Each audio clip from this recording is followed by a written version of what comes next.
안녕하세요. 지난 시간에는 건강하게 장수하려면 해독을 잘 해야 된다라는 내용을 다루면서 독소의 종류에는 내인성 독소와 외인성 독소가 있다고 말씀드렸는데요.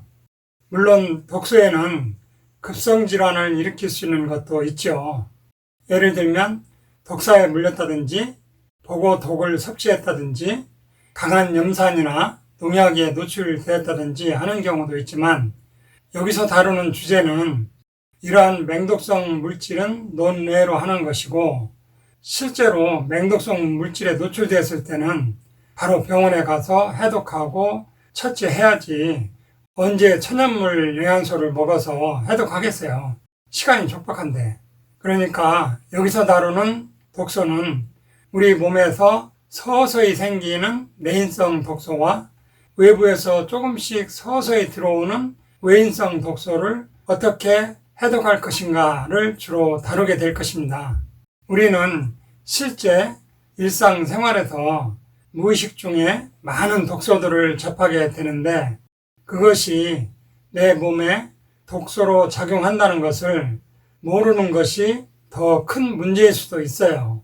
예를 들면 청량음료나 가공 주스 이런 데 들어가 있는 인공 색소나 방부제 같은 화학 첨가물이라든가 플라스틱이나 종이컵 같은 일회용 포장지에서 용출되는 환경 호르몬류들이 음식을 먹는 과정에서 들어오고, 인공 향수나 방향제나 휘발성 살균 표백제를 사용할 때 호흡기를 통해서 들어오기도 하고, 심지어는 여성들이 매일 사용하는 화장품 안에도 많은 화학 성분들이 피부를 통해서 외인성 독소로 들어오는데, 실제 여성들이 갑상선 질환이 많은 원인 중 하나로 화장품도 속한다고 하네요. 그런데 우리는 생활의 편리성 때문에 이런 것들을 당연하게 너무나도 자연스럽게 무의식적으로 사용하고 있다는 것이죠. 그리고 이런 독소들은 지금 당장 우리 몸에 이상을 일으키는 것이 아니고 조금씩 해독되지 못하고 쌓이면서 서서히 장기간에 걸쳐서 문제를 일으키기 때문에 우리는 전혀 이 문제에 대한 심각성을 피부로 느끼지 못하고 생활하고 있어요. 그러면 실제로 독소가 쌓이면 우리 몸에서 구체적으로 어떤 나쁜 형태로, 그러니까 어떤 병리적 결과로 나타나는지 이 점에 대해서 몇 가지 체크를 해 보겠는데요. 첫째는 독소가 인체 내에 쌓이게 되면 만성염증이 생길 수 있어요.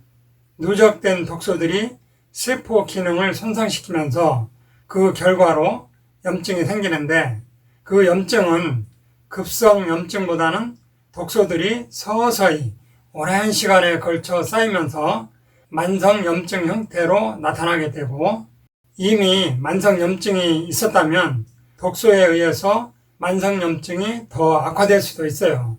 두 번째는 독소에 의해서 DNA가 손상되기도 하고, 이러한 손상으로 유전자 변이를 일으켜서 결국 세포 손상과 유전자 돌연 변이를 초래할 수 있어요. 세 번째는 독소에 의해서 후성 유전자가 정상적으로 발현되지 못하고 비정상적인 유전자 발현을 초래해서 만성질환을 유발할 수 있어요. 네 번째로는 활성산소가 40대 이후부터는 제대로 제거가 안 되기 때문에 활성산소가 증가함으로써 세포가 망가지고 유전자 변이를 유발하는데, 앞에서 언급한 DNA 손상이나 후성 유전자 발현 이상이나 활성산소로 인한 세포 손상 같은 경우는 현재 병원에서 일반적인 검사 방법으로는 진단할 수 있는 것이 아니라서 우리가 독소에 의한 피해를 바로바로 인식하지 못하는 어려움이 있어요.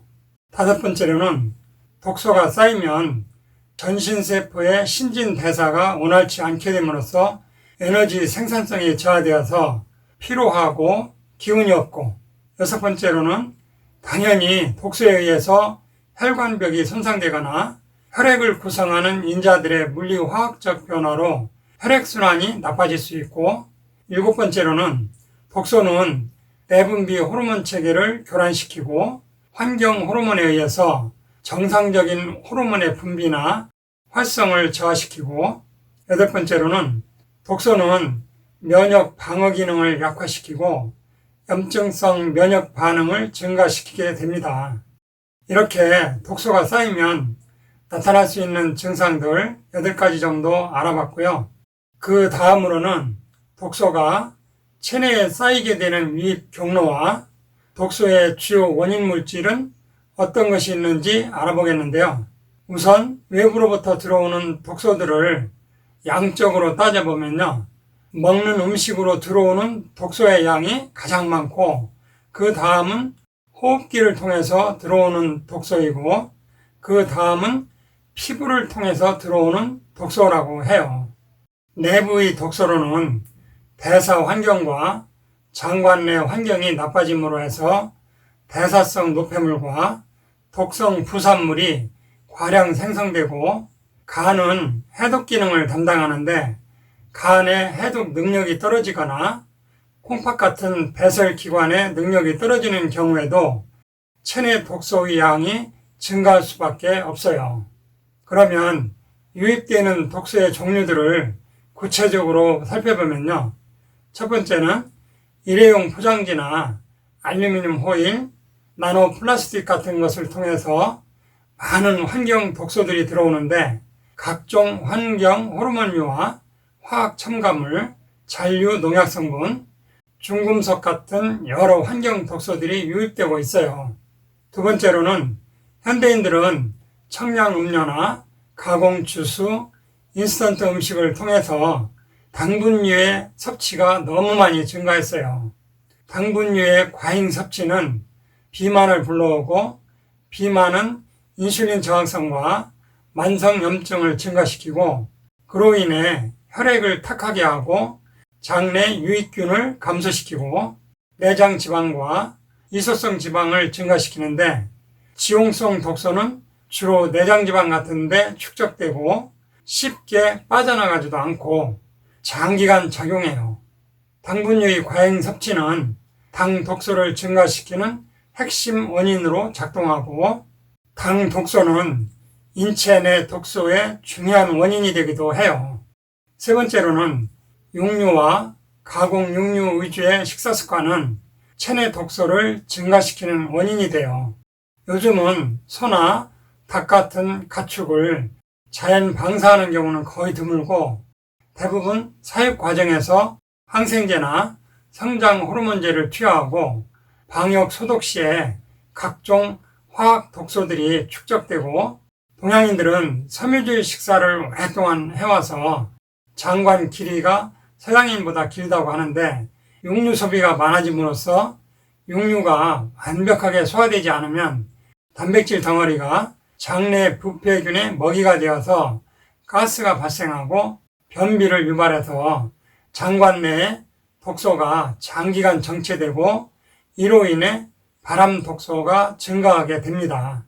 네 번째로는 호흡기를 통해서 들어오는 독소들 종류에는 미세먼지, 황사, 자동차 배기가스, 담배 연기, 쇼파, 가구 접착제와 같은 여러 가지가 있는데, 그 안에 포함된 다양한 중금속류와 잔류성 유기오염물질과 질소 산화물이나 일산화탄소, 이산화황 같은 오염성 분진류 같은 것들이 끊임없이 체내에 들어오고, 이로 인해 호흡기와 전신혈관계의 만성염증과 독성을 나타내게 합니다. 어쨌든 지금까지 본 것처럼 많은 독소들이 먹는 음식을 통해서나 호흡기를 통해서나 피부를 통해서 계속 들어오는데, 이런 독소들이 들어오더라도 해독을 해서 잘 내보내면 만성염증이나 병적 상태를 유발하지 않는데, 이 독소들이 배출되지 못하고 쌓이게 만들면 독소들의 부작용이 더 커질 수밖에 없어요. 그래서 이번에는 독소들이 체내에 쉽게 쌓이게 만드는 인자들이 무엇인지 알아보겠는데요. 우선 인체에서 해독하는 기관이 있는데, 인체 해독기관은 간, 폐, 대장, 피부, 콩팥, 위장이 대표적 해독기관이에요. 지용성 독소를 해독하는 기관은 위, 간, 대장, 폐, 피부이고 수용성 독소를 해독하는 기관은 위, 간, 콩팥인데 간과 위는 지용성, 수용성 독소를 다 해독할 수 있어요. 이번에는 독소가 인체 내에 쌓이도록 가속화시키는 원인들을 보겠는데요. 첫 번째로는 간이나 위장의 해독력이 약해진 상태일 때 독소들이 더 쉽게 쌓이게 되는데요. 간은 1단계, 2단계를 거쳐 지용성, 수용성 독소들을 해독하고 3단계로 담즙 분비를 촉진시켜 독소를 배출해 주는데 간 기능이 약해지거나 간에 필수 영양소가 부족하면 해독력이 약해질 수밖에 없어요. 간의 해독력을 약하게 만드는 대표적인 것이 알코올, 술인데요. 특히 한국인의 평균 술 소비량은 세계 어느 나라에 비교해도 뒤처지지 않을 정도로 음주량이 상당히 많은 편이죠. 또 위장은 강한 위산으로 음식을 통해서 들어오는 병원성 균들을 제거하고 독소들의 공격성을 약화시켜서 소장을 보호하고 음식을 완벽하게 소화시켜서 음식 알러지를 감소시키는 작용을 하는데 장상표화생 같은 만성적인 위장질환이 있으면 독소를 해독하는 능력이 저하되면서 인체 내에 독소가 쌓이게 하는 원인이 돼요. 두 번째로는 인스턴트 가공식품을 많이 먹고 섬유소 섭취가 부족해지면서 체내 독소가 쌓이게 되는데요. 야채 같은 섬유질은 장내 이로운 균의 먹이가 되고 여러 독소들을 흡착하고 배설시키는 역할을 하게 되는데 섬유소 부족은 체내 독소를 쌓이게 하는 원인이 됩니다. 세 번째로는 현대인들은 과식하는 습관으로 체내 독소가 쌓이게 되는데요. 반복적인 야식이나 회식을 통해서 과식을 하게 되면 완전히 소화되지 못한 음식 잔류물들이 장내 부패성 발효의 원인이 되고 이때 생긴 독성 부산물이 축적되면서 체내 독소가 증가하게 됩니다. 네 번째로는 활동량 부족은 독소를 쌓이게 하는 원인이 되는데요. 운동을 한다든가 활동량이 많으면 호흡을 통해서 노폐물이 배출되고 땀을 통해서 피부로 독소들이 배출되는데 활동량 부족은 체내 독소 증가의 원인이 돼요. 다섯 번째로는 지속적인 스트레스도 독소가 쌓이게 되는 원인이 되는데요. 누적된 스트레스는 간장 해독 기능을 저하시키고 림프 순환계와 혈액순환을 나쁘게 하고 결과적으로 독소가 쌓이게 되는 원인이 됩니다. 지금까지 독소와 관련한 내용들 알아봤는데요. 나머지 부분은 다음 시간에 이어서 하겠습니다. 지금까지 들어주셔서 감사합니다.